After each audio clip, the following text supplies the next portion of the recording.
안녕하세요. 하람 선생님과 함께하는 과학 시간입니다. 우리가 지난 시간까지 해서요.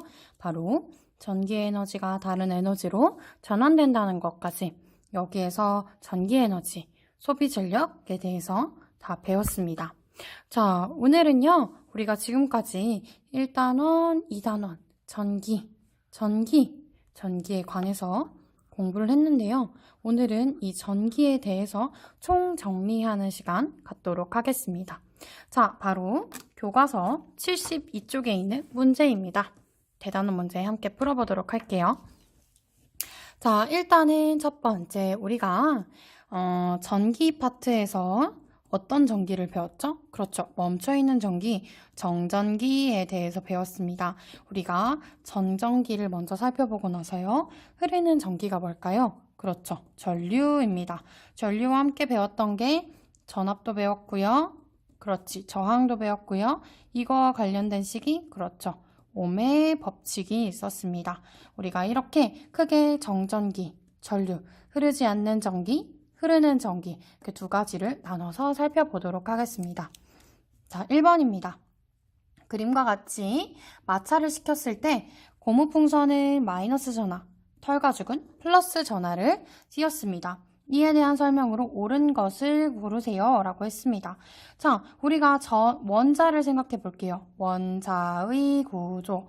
원자의 구조 속에는 뭐가 들어있죠? 그렇죠. 원자, 핵과 원자핵 옆에 전자들이 다닙니다. 그러면 전자는 엄청 작지만 굉장히 가볍다고 했어요. 그에 반해 원자핵은 굉장히 무겁다라고 표현을 했습니다.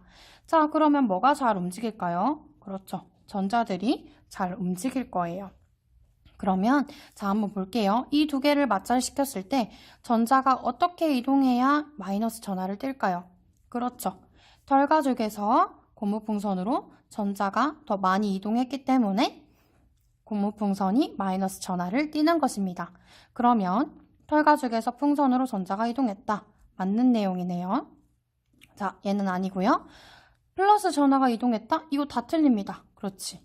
자, 플러스 전하가 다리를 바꿨다? 아닙니다. 왜? 여기선 뭐만 움직일 수 있어요? 그렇죠. 전자만 움직일 수 있으니까. 그래서 우리가 이 전기 단원에서는 항상 누구의 이동을 봤어요? 맞아요. 전자의 이동을 잘 의미 있게 살펴보았습니다. 네, 2번 문제 풀어볼게요. 전기를 띠지 않는 금속 막대에 플러스 대전체를 가까이 대었습니다. 그랬을 때 모습을 물어보았습니다. 금속 막대 속에 원자핵이 4개, 전자가 4개 들어있다고 해볼게요. 자, 이때 플러스 대전체를 가까이 댑니다. 그러면 전자들은 이동하는 건 전자니까 전자만 봅니다. 이 전자들은 누구를 좋아할까요? 그렇죠. 플러스를 좋아하니까 이쪽으로 마구마구 쏠릴 것 같아요. 그러면 이 A쪽은 어떤 전하가 유도될까? 그렇죠. 플러스 전하가 유도되겠죠. 여기는 마이너스 전하로 대전될 겁니다. 대전. 이렇게 대전됩니다. 자, 문제 풀어볼게요. A 부분은 마이너스 전하? 아니죠. 플러스 전하로 대전됩니다. 아니죠? 잠깐만요. 선생님 잘못 썼네요. 전자들이 많이 오니까 마이너스 전하, 여기는 전자가 없으니까 플러스 전하가 되는 거겠죠? 여기 반으로 딱 잘라서 봤을 때 그러면 마이너스 전하가 맞네요. 금속 막대에 플러스 전하가 이동했나요? 아니죠. 전자들이 이동한 겁니다. 금속 막대의 전자는 A쪽으로 이동한다. 그렇습니다. 맞습니다. 그래서 답은 4번이 되겠습니다. 자, 넘겨볼게요. 73쪽입니다. 자, 그림은 어떤 전선 속에서 움직이는 전자의 모습을 나타내었는데요. 전자의 모습이 보니까 일정한 다 일제히 한 방향으로 움직이고 있어요. 그렇다는 것은 이것은 도선이 연결이 되었다라는 걸까요? 아니면 끊긴 걸까요? 그렇죠. 도선이 연결된 거예요. 그러면 마이너스 극에서 나와서 플러스 극으로 가는 것이 전자의 이동 방향이니까 어디가 마이너스 극이고 어디가 플러스 극일까요? 그렇죠. 여기가 마이너스, 여기가 플러스 극입니다. 자, 그러면 전류의 이동 방향은? 그렇죠. 반대 방향이라고 했어요. 플러스에서 마이너스. 그럼 문제 한번 풀어볼게요. 전류는 A에서 B로 흐르고 있다. 아니죠. 전류는 B에서 A로 흐르고 있다 라고 표현해야 합니다. 전선에는 전류가 흐르고 있지 않지 않습니다. 전류가 흐르고 있어요. A쪽에는 전지의 플러스 극이 아니죠. 마이너스 극이 연결되어 있습니다. B쪽에는 그렇죠. B쪽에는 플러스 극이 연결되어 있는 거 맞습니다. 전류의 방향과 전자 이동 방향은 같지 않습니다. 그래서 답은 4번이라고 할 수 있습니다. 자, 계속해서 보겠습니다. 이번에는 4번 문제입니다. 그림과 같이 전구 두 개를 병렬 연결을 했을 때 각각에 흐르는 전류의 세기를 측정을 했는데요. 자, 다와 라에 흐르는 전류의 세기를 물어보았습니다. 우리 전류는 중간에 가다가 없어지나요? 그렇죠. 없어지지 않죠. 그래서 우리가 이것을 전하량 보존 법칙이라고 합니다. 어떤 법칙을 이용해야 하는지 잘 기억해야 해요. A에는 6A가 흐르고 있고요. 나에는 4A가 흐르고 있어요. 그러면 여기에 흘렀는데 4만큼은 이쪽으로 가고 나머지 2A가 다에 흐를 겁니다. 그래서 다는 2A만큼 흐르는구나. 그럼 얘가 다시 합쳐서 라에는 얼마큼이 흐를까요? 그렇죠. 6A만큼 흐를 것 같아요. 네, 5번 문제는 교과서에 있는 문제니까 교과서에 똑같은 문제니까 넘어가도록 하겠습니다. 6번 보겠습니다. 그래프는 니크롬선에 흐르는 전류와 전압의 세기를 관계를 나타낸 건데요. 자, 이 둘 간의 관계는 어떤 관계죠? 그렇지. 얘가 힘이야. 힘이 세시면 얘는 더 잘 흐를 거예요. 그래서 비례 관계입니다. 자, 근데 여기서 물어본 것은 전기 저항을 물어봤어요. 전류는 우리가 I라고 표현하고요. 전압은 V, 저항은 R이라고 표현합니다. 이와 관련된 식이 뭐였죠? V는 IR이라는 식이었습니다. 그러면 전압은 지금 3V를 넣었고요. 전류는 0.2A만큼의 흘렀어요. 그럼 R은 어떻게 구해야 될까요? 일단 우리가 원하는 것은 R이기 때문에 식을 한번 바꿔볼게요.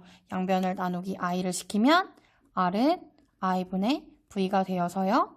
전류는 0.2A, 전압은 3V. 계산을 해보겠습니다. 10분의 2, 1분의 3이네요. 분, 뭐로 가고? 분, 자로 갑니다. 약분이 됩니다. 그렇죠. 15가 남아서 따라서 몇 옴? 그렇죠. 15옴이 되게 됩니다.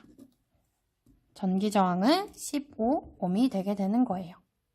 자, 7번 한번 볼게요. 우리가 지금 그림과 같이 두 개의 저항을 연결하였는데요. 이 저항의 값은 잘 모르겠어요. 이 저항은 지금 10옴짜리입니다. 이때 저항 아래에 전기 저항을 물어보았습니다. 자, 지금 연결이 어떻게 되어 있죠? 그렇죠. 직렬 연결이 되어 있어요. 직렬 연결했을 때는 전체 저항은 첫 번째에 해당하는 저항과 두 번째에 해당하는 저항의 합과 같았습니다. 이걸 한번 해볼게요. 근데 전류계가 지금 전체 흐르는 전류를 측정했네요. 1A만큼 흘렀대요. 자, 이 전압계는 이 전체에 대한 전압을 측정했을 때 30V였어요. 그러면 우리가 또 V는 IR이라는 식을 가져와서 R을 몰라요. 전체 저항 몰라. 근데 전체 전류랑 전체 전압은 알아요. 그러면 전체 저항은 어떻게 될까요? 이렇게 표현할 수 있을 것 같아요. 자, 그러면 전체 전압이 30, 전체 전류가 1A음으로 30옴이 됩니다. 그런데 내가 알고 있는 이 전체 저항은 30옴인데 R과 이 R값과 10옴을 더한 값이죠? 따라서 이 R값은 얼마가 될까요? 맞아요. 20옴이 될 겁니다. 그래서 답은 2번입니다. 우리가 직렬 연결도 해보았으니 병렬 연결도 해보아야겠죠. 병렬 연결도 해볼게요. 자, 병렬 연결에서의 특징. 그렇죠. 전체 저항분의 1은 R1분의 1 더하기 R2분의 1과 같습니다. 자, 천천히 문제를 풀어볼게요. 지금 저항은 6V를 걸었고요. 전체 전류는 잘 모르겠어요. 자, 그리고 저항값을 알려주었습니다. 하나씩 해볼게요. 천천히. 전체 저항을 먼저 물어봤어요. 전체 저항 풀어볼게요. 자, 위에 있는 게 R1, 밑에 있는 게 R2입니다. 그러면 20분의 1 더하기 30분의 1 계산 한번 해볼게요. 우리 통분을 해야겠죠? 얼마를 할까? 곱하기 3 곱하기 2 하고 60분의 3 더하기 60분의 2 하면 60분의 5가 됩니다. 약분이 될까요? 약분이 되네요. 12분의 1로. 그러면 얘를 다시 써볼게요. R 전체분의 1은 12분의 1이니까 따라서 R 전체는 얼마일까요? 그렇죠. 12옴이 되게 됩니다. 네, 맞네요. 자, 그러면 우리가 R 값도 알았고요. 전체에 흐르는 전압도 알았어요. 그러면 우리가 I, 전체에 흐르는 전류의 세기 어떻게 구할까요? V, I, R. 그렇죠. I는 R분의 V. 여기다 전체만 써주세요. 그럼 R 전체는 12옴, R, V 전체는 6V 해서 얼마일까요? 약분하면 2분의 1이니까 0.5A가 되는 것을 우리가 알 수 있습니다. 그러면 여기에 지금 0.5A만큼 흐르고 있는데 여기에 흐르는 전류의 세기와 여기에 흐르는 전류의 세기를 궁금할 것 같아요. 여기에 흐르는 전류의 세기를 알기 위해선 전압을 알아야 되는데요. 여기에 흐르는 전압은 얼마일까요? 병렬 연결이기 때문에 전체 전압과 같습니다. 6V. 여기도 6V. 그러면 계산할 수 있겠죠? 여기 옆에다 해볼게요. 우리는 V는 IR이라는 식을 아는데 1을 해볼게요. 자, I1은 R1분의 V1입니다. 그렇죠? R1이 20옴, V1은 6V. 계산해보면 10분의 3이라서 0.3A. 아, 여기는 0.3A만큼 흐르는 것을 알 수가 있습니다. I1이.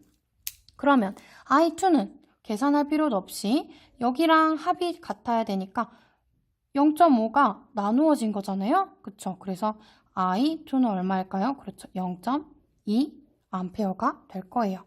그래서 0.2, 0.3, 0.2 맞네요. 전압, 각각의 저항에 걸리는 전압의 비는 똑같죠? 그러니까 1대1이다 라고 해서 답은 5번입니다. 네, 우리 마지막으로 하나만 더 보아볼게요. 소비전력입니다. 소비전력이 나왔어요. 소비전력 우리 기호로 어떻게 표현했죠? 그렇죠. P라고 표현했습니다. 소비전력은 1초 동안 사용하는 전기 에너지라서 우리가 이 전기 에너지를 이렇게 표현했습니다. 전기 에너지는 VIT라고도 표현을 해서 이렇게도 바꿀 수가 있었어요. 한번 볼게요. 자, 소비전력을 알 수 없는 전구 2개를 1시간 동안 사용을 했는데 전기 에너지가 요만큼을 사용했대요. 그러면 우리가 지금 여기서 알려준 게 뭘까요? 그렇죠. 전기 에너지 알려줬고요. 시간 알려줬으니까 이 소비 전력을 구할 수 있어요. 자, 전기 에너지는 360000줄입니다. 자, 1시간. 여기 단위가 초였죠. 자, 1시간을 분으로 바꿔볼까요? 60분. 60분을 초로 바꾸면 3600초. 자, 3600으로 나누겠습니다. 자, 0000. 그럼 뭐만 남을까요? 그렇죠. 100W라고 할 수 있습니다. 그래서 답은 5번이 되겠습니다. 자, 여기까지 우리 전기에 관해서 총 정리를 해보았어요. 여러분들 충분히 따라올 수 있겠죠? 너무 수고했어요. 안녕.